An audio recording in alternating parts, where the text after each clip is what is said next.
जब 370 की बात होती है तो सब एक साथ आ जाते हैं, गुपकर अलायंस बना लेते हैं। जब आतंकियों के खिलाफ एक साथ आने की बात होती है तो सब एक साथ क्यों नहीं आते? तब चुप्पी और सन्नाटा क्यों देखने को मिलता है? देखिए मैम जी, अदिति जी, अगर आप कोई चुप्पी और सन्नाटा नहीं है, आप किसी भी महबूबा जी की या उमर साहब की या किसी भी political party Jammu and Kashmir के ट्विटर हैंडल्स देख लीजिए जहां पे वो बयान देती है। उन्होंने साफ साफ इस बहुत ही कावर्डली एक्ट की बहुत ज्यादा निंदा की है, चाहे वो महबूबा मुफ्ती जी हो या उमर साहब हो, और हम भी इस चीज की निंदा करते हैं, चाहे कोई भी कश्मीरी हो। आप अगर देखेंगे सिर्फ ये एक इंसिडेंट नहीं है, ऐसे इंसिडेंट्स कंटिन्यूअसली होते जा रहे हैं और करीबन 70,000 कश्मीरी मुस्लिम्स जो हैं ऐसी वायलेंस में मर गए हैं। जम्मू और कश्मीर के इस पूरे जो ये चक्रव्यूह है वायलेंस का, 70,000 लोगों का मरना एक छोटी बात नहीं है, और आज तो लेफ्टिनेंट फैयाज की पूरी फैमिली मर गई। इसीलिए जब नरेंद्र मोदी जी ने और बीजेपी ने बहुत ज्यादा डंका पीटा था 370 हटाने के टाइम की, जब 370 हटेगा तो जम्मू एंड कश्मीर में ऑटोमेटिकली टेररिस्ट इंसिडेंट्स कम हो जाएंगे, हमने उसी टाइम आप ही की चैनल पे साफ साफ मैंने भी बोला था, बाकी पैनलिस्ट ने भी बोला था कि 370 का और टेररिस्ट वायलेंस का आपस में कोई कनेक्शन नहीं है। आप 370 होने के बावजूद भी एक अच्छी स्ट्रॉन्ग सिक्योरिटी पोजीशन अपना सकते हैं, लेकिन जब हमारे नरेंद्र मोदी जी ने हमको बोला था कि 370 हटेगा, सिर्फ 2 महीने में ये सारे इंसिडेंट्स जो है खत्म हो जाएंगे। कहीं ना कहीं अगर इस चीज की जितनी निंदा की जाए उतनी कम है, लेकिन ये समझना भी जरूरी है कि बीजेपी की जो सरकार है उसकी नाक के अंदर बहुत सटी लैप्सेस होए जा रहे हैं, और क्या ये सरकार केपेबल है हम जैसे सिटीजन्स को ऐसे आतंकी घटनाओं से बचाने के लिए? मुझे नहीं लगता। ठीक है, आपसे मुझे 2 सवाल पूछने हैं। आपने कहा आतंकी घटनाओं में कोई कमी नहीं आई। 614 और 244 में 614 टेरर इंसिडेंट्स और 244 टेरर इंसिडेंट्स, आपको इन दोनों में फर्क समझ आता है? ग्रेनेड अटैक्स का डेटा भी बता दीजिए आप। क्या कह रही है मैं? ग्रेनेड अटैक्स का डेटा भी बता दीजिए। मैं आपको सारे डेटा बता देती हूँ, मैं पत्थरबाजी का भी आपको बता देती हूँ। मोर देन 87% का डिक्लाइन आया। आप बोलिए ना उस पर। आपसे मैं क्या पूछ रही हूँ? डेटा पर आप बात कर रही है ना। तो क्या कहा MOS जो है फॉर होम जी किशन रेड्डी ने? उन्होंने कहा 614 टेरर इंसिडेंट्स 2018 में, 244 रह गए 2020 में। आपके हिसाब से कोई सुधार नहीं आया इफ्रा जान? ये कम नहीं हो रहा है? आप ये कह रही हैं? इन आंकड़ों को झुठला रही है। और दूसरी बात, आपने कहा 70,000 कश्मीरियों की बात आपने की। सुनिए प्लीज, डेटा की जब हम बात करते हैं तो उसके लिए बाकायदा आपको टाइम फ्रेम देना होगा, टाइम फ्रेम आपको देना होगा। आप इतना जनरल स्टेटमेंट देकर नहीं जा सकती। अभी तक 1989 से अभी तक कितने लोग मरे हैं? मैडम हाँ, तो इसको पूरा क्लियरली आप जब आंकड़ा उठाती है उसको क्लियरली डिफाइन कीजिए। और दूसरी बात, ये 614 से 244 से कुछ बदला आपके हिसाब से कि नहीं बदला? ग्रेनेड अटैक्स का डेटा बता मैडम 614 से 244 कुछ बदला आपके लिए कि नहीं बदला?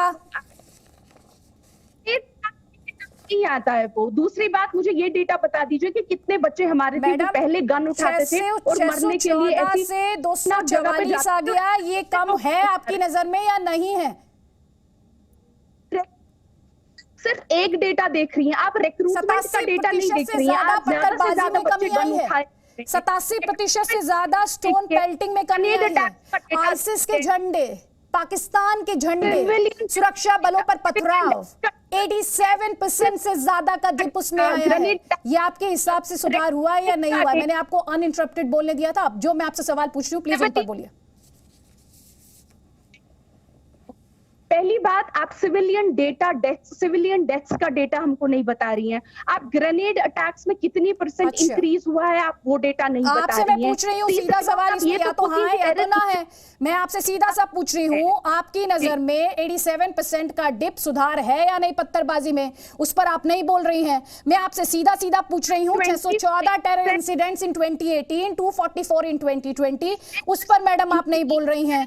आपसे जो मैं सवाल पूछ रही हूँ, सवाल के बिना आपको हर जगह जाना है। तो मैम मैं फिर ये मानूंगी कि आपके पास मेरे सवाल का जवाब नहीं है, क्योंकि इस क्योंकि इस डेटा को देखने के बाद हर कोई यही कह रहा है, हर कोई यही कहेगा मैम कि हालात बेहतर हो रहे हैं। इस पर आपको इस पर या तो आप इसको एक्सेप्ट कीजिए, नहीं तो फिर आप इसको डिनाई कर दीजिए। इसमें इफ्स एंड बट्स की तो गुंजाइश ही नहीं है। मुझे बताया गया है मोहम्मद रशीद कुरैशी साहब, अगर आप तक आवाज पहुंच पा रही हो, फॉर्मर एसपीओ, उनकी पत्नी, उनकी बेटी की हत्या, क्या अब भी महबूबा मुफ्ती पाकिस्तान से बातचीत की पेशकश कहेंगी?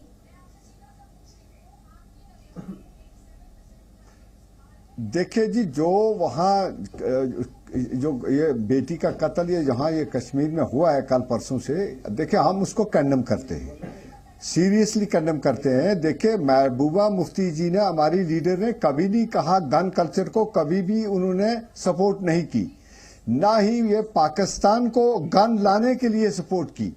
असल में बात यहाँ ये गलत है जो एक दूसरे के ऊपर टाल दी जाती है। जिस अंदाज में और जिस बैकग्राउंड में मैडम जी ने बात की थी कि भाई आप कॉन्फिडेंस बिल्डिंग मेजर में बात करें, तो अगर आप दोहा में बैठकर पाकिस्तान से बात कर सकते हैं और तालिबानियों से बात कर सकते हैं, और अगर आप जाकर यूएई में बैठ के बात एनएसए और पाकिस्तान की एजेंसियां बैठ के बात कर सकती हैं, तो इसमें डर क्या है? अगर बात हम कहते हैं कि ये जो एक्शन हुआ है, ये जो मिलिटेंट की तरफ से, हम उसको कंडेम करते हैं, किसी ने सपोर्ट नहीं की, हम ना सपोर्ट करते हैं और कभी हम गन कल्चर के हक में है नहीं। हमारे लीडर मुफ्ती मोहम्मद सईद साहब मरहूम का ये कहना था, ना गोली से ना ग्रेनेड से बात बनेगी, बोली से। बोली मीन डायलॉग से। अगर आप डायलॉग की बात करना चाहते हैं तो पहले आप एक ही दिन में बातचीत हुई यहाँ नेशनल मेन स्ट्रीम को, पहले तो आपने उनको खुद ही खत्म किया दिल्ली वालों ने, और उनको कहा इररिलेवेंट है ये, और फिर यहाँ पर कभी डीडीसी का इलेक्शन, कभी बीडीसी का इलेक्शन, कभी पंचायत का इलेक्शन करके दावे किए गए। अब मिलिटेंसी बढ़ गई। अब तो इसका दावा देखें, 5 अगस्त 2019 के बाद यहां कहा गया था कि आसमान से तारे भी तोड़ के लाई जाएगी, लेकिन बीजेपी के पास सिर्फ एक रट है कि चाइना, पाकिस्तान, हिंदू, मुसलमान, इससे बाहर निकल कर बीजेपी के नेता नहीं आते हैं। सरकार काम करे, हम वेलकम करते हैं। अगर वेलकम न किया होता, ऑनरेबल प्राइम मिनिस्टर ने बुलाया, तो उसको लिए हमारी लीडरगी बल्कि अकेले नहीं गए, उन्होंने कहा गुप्तार में रख कर हम फैसला करके जाएंगे। लीडर गए वहां पर बात करने के लिए। आपने अभी कहा गोली से बात नहीं बनती, बात बनती है बोली से। अच्छी बात है सर, बहुत अच्छी बात है, लेकिन सुनिए सर, गोली और बोली सर साथ चल सकते हैं क्या? नहीं, कभी नहीं, कभी नहीं, किसी ने नहीं माना, ना मुफ्ती मोहम्मद सईद साहब ने माना, ना मैडम महबूबा मुफ्ती जी ने कहा, कभी नहीं कहा, ना हमारी दोगली पॉलिसी है। हम कहते हैं कि कश्मीर को इंसानियत से देखें, जो वाजपेयी साहब का एजेंडा था उसके तहत देखें, जमहूरियत, कश्मीरियत एंड इंसानियत से। अगर आज अलाइनेशन बढ़ रही है, तो अगर क्रॉस बॉर्डर से ये टेररिस्ट आ रहे हैं, तो किसकी गलती है? हमारी पीडीपी की तो गलती नहीं इसमें। आप देखिए, इसमें से हमारी तारें फेंसिंग हो चुकी हैं, बॉर्डर पर पूरा का पूरा फेंस है। अगर यहाँ से यूनिक मामला है, इसमें बड़ी बड़ी फोर्सेस लगी हुई है, क्वेश्चन कर रहे हैं इनके साथ मिलके, तो सर आप सरकार चला चुके हैं ना सर।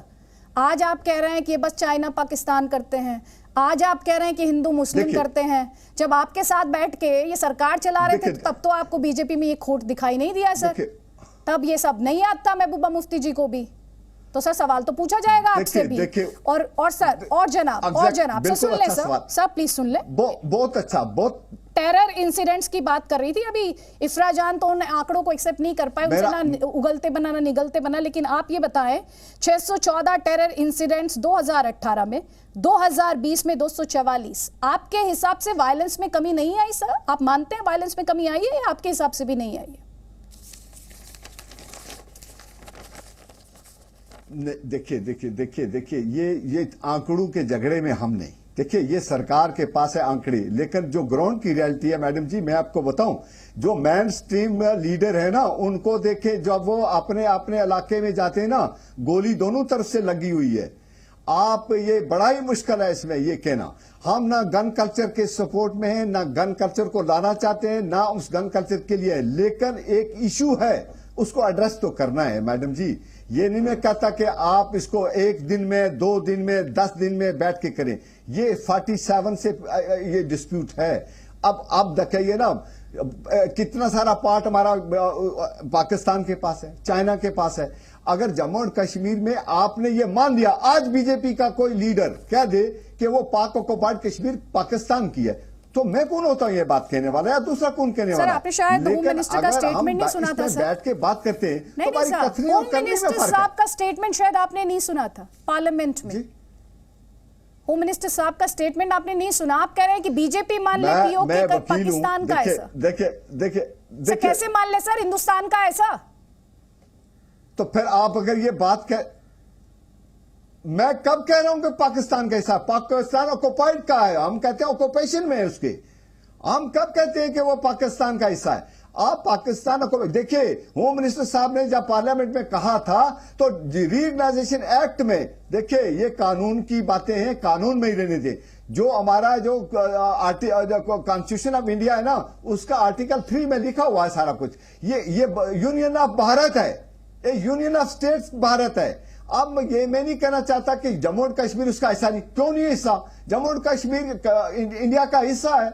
जब तक कि इसके लिए देखिए ना, मैंने तो नहीं कहा ये, नेहरू जी ने उस वक्त कहा था कि हम जी पहली थॉट्स में थोड़ा सा क्लैरिटी ले आए। लेकिन जफर इस्लाम सवाल ये आपसे पूछ रहे हैं, कह रहे हैं आपकी अकाउंटेबिलिटी है इस समय जो घाटी में हो रहा है, जो जम्मू कश्मीर में हो रहा है। इनका आरोप ये है, आंकड़े दिखाने के बावजूद, कि 2019 में 370 हटने के बावजूद कुछ नहीं बदला है। देखिए, इनकी नज़रों से शायद नहीं बदला, इसलिए कि पॉलिटिकल चश्मा पहने हुए हैं, इसलिए पाकिस्तान को भी कहते हैं कि पाकिस्तान से भी को एंगेज कीजिए, डिस्कशन में साथ लेकर आइए। इसलिए शायद इनके लिए वो अब तक नहीं बदल पाया है, लेकिन वहाँ के आम कश्मीरियों के लिए बिल्कुल बदल गया कश्मीर। वहाँ आम कश्मीरी राहत महसूस करता है कि अब ऐसी पॉलिटिकल पार्टियां जो उन पर जोर ज़बरदस्ती नाफिज करती थी पॉलिसी, जो उनके जो हक के पैसे आते थे उनको वो लोग कहीं ना कहीं अपने हिसाब से खर्च कर लेते थे। कोई उस वक्त उनकी कोई अकाउंटेबिलिटी नहीं होती थी। आज हर पाई जो जम्मू एंड कश्मीर में खर्च हो रहा है एक आम कश्मीरियों के लिए, कश्मीर के बेहतरी के लिए, वो सब पैसे की अकाउंटेबिलिटी है। इसलिए इन्हें तकलीफ हो सकती है। मैं मानता हूँ इनको तकलीफ भी हो रही है, ये बदल गया है, ये शायद इस बदलते हुए कश्मीर को नहीं देख पा रहे हैं। लेकिन मैं आपको यकीन दिलाना चाहता हूँ 3 चीज़ें, और ये समझ रहे होंगे। पहली बात कि पाकिस्तान समझ गया है कि अब इंडिया एक जो कमज़ोर देश नहीं है, एक सख्त मुल्क है। सख्त मुल्क अपने मफाद के लिए वो सख्ती से निपट सकता है। और दूसरी बात कि जम्मू एंड कश्मीर जिस पे वो आँख लगाए हुए थे और कश्मीरियों को इस्तेमाल कर रहे थे, अब उनको पता चल गया कि उनकी आंखें निकाल ली जाएंगी अगर कश्मीरी हमारे भाई बहन हैं। उन पे कोई भी आँच आई तो वो समझिए देश पर आँच आई, इसलिए कि देश का वो हिस्सा है और वो हमारे भाई बहन है। इसलिए हम कश्मीरियों पे जो भी इस्तेमाल करते हैं गलत तरीके से पाकिस्तान, हम उससे उनके अंदर जाके घर में घुस के मारते हैं। ये भी उसको समझ में आ गया है। अब एक चीज़ समझ लीजिए, एक मिनट और बता रहे, बस 1 सेकंड, बस मैं सिर्फ इतना बताना चाहता हूँ। 370 हटने के बाद वहाँ नौकरियाँ बढ़ी हैं, वहाँ डेवलपमेंट का काम हो रहा है, वहाँ जो है आम नागरिक सुरक्षित महसूस कर रहा है। ये इक्का दुक्का इंसिडेंट हो सकते हैं, लेकिन उसी को ख़त्म करने के लिए आइडेंटिफाई किया गया है। अब कुछ 30-35 और बचे हैं जो कि गन उठाए हुए हैं, लेकिन जो भी गन उठाता है कश्मीर में, आपको ही पता है, अच्छे से पता है, उसकी ज़िंदगी 30 दिन से ज़्यादा नहीं है। कश्मीर में गन उठाया, 30 दिन के अंदर उसका सफाया, ये तो आपको ही पता है। तो हम चाहते हैं कि वहाँ अमन का माहौल हो। वहाँ यूथ बहुत कम हो गया, अब ज्वाइन कर रहा है, ये भी आपको पता है। ये सब 370 की वजह से हुआ, वरना रोड पे तेलाई आप पत्थरबाजी करते रहते। आपको तो खुश होना चाहिए। ठीक है, मोहम्मद राशिद कुरैशी आपको काउंटर करना चाह रहे थे, आपका काउंटर, उसके बाद मुदीत अग्रवाल प्लीज जल्दी, बिकॉज और पैनलिस्ट भी हैं, सबको मौका मिलना चाहिए, प्लीज। कुरैशी साहब, मैं जफर साहब से एक बात कहना चाहता हूं। देखिए, हाँ, मैं ये कहना चाहता हूं, देखिए जो बात आप कह रहे हैं ना, तामीर और तरक्की और नौकरियों, जब 5 अगस्त 2019 के बाद 100 से ज्यादा नौकरी बता दें आप। 5 अगस्त 2019 के बाद यहां कोई इंडस्ट्री लगी हो, एक इंडस्ट्री बता दीजिए। 5 अगस्त 2019 के बाद यहां पर आप बता दिए कि रोजगार का कितने मौके दिए आपने, वो बता दिए आंकड़े। मैं ये इस आंकड़ों के हक में नहीं बनना चाहता, लेकिन 5 अगस्त के बाद ना जम्मू खुश है, मैं बता ना दूं तो कश्मीर अपना- खुश है ठीक ना है, जवाब लद्दाख लीजिए, खुश है। जवाब मैं ये लीजिए नहीं सर, कहना ज़फ़र चाहता कि इस्लाम। फैसला गलत था, ऐसे ठीक ही है था। सर, जवाब लीजिए। मैं जवाब ले लीजिए सर प्लीज। मैं चाहती हूँ सब पैनलिस्ट को, और ये टू द पॉइंट डिबेट हो सर प्लीज, वेग नहीं, लोगों को क्लैरिटी मिले, क्लैरिटी मिले। जफर इस्लाम साहब 20 सेकंड्स प्लीज।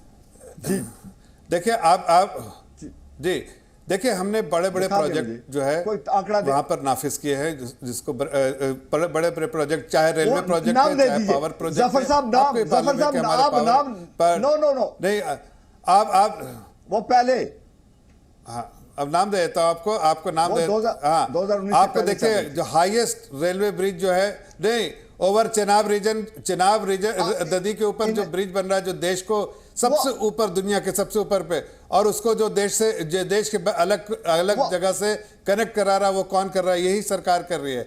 वहां जो अभी जो हमने 18,000 नौकरियों की जो स्कीम निकाली, वो किसके लिए है? वो वहां के कश्मीरियों के लिए है। उसमें से कितने एप्लीकेशन आगे, कितने की नौकरियां फाइनल हो गई, अब इशू हो रही है। और उसके नहीं, सुनिए, उसके अलावा आपको कम से कम ये तो सोचना चाहिए कि जो किसान थे उनको 6,000 रुपया मिलने लगा। जब आप चेनाब नदी वहां पर है, वहां पर, लेकिन उसके बगल में रहने वालों के लिए पानी नहीं है, तो नल पे, जल से नल के स्कीम के अंतर्गत आप घर घर में पानी पहुंचाने का काम कर रहे हैं। कश्मीर में जहां आप ठीक है, कमेंट हमने मुद्दे तक सवाल का, उसके बाद मैं वापस फ्लोर दूंगी।